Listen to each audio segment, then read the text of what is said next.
सुकिंदा मुसलमान साहिरे आजाम आक्रमण में मुनु गुरुतर।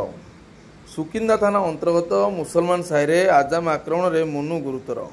सूचना मुताबक सुकिंदा मुसलमान साहिरे थिबा मस्जिद रे नमाज पढ़ी एसके जोहुर मुनु फेरुवा बेले व्यक्तिगत शत्रुता को केन्द्र करी तांको पछपार्श्वरु शेख आजाम आक्रमण करथिले। एही आक्रमण में शेख जोहुर मुनु गुरुतर हो जाइतिले।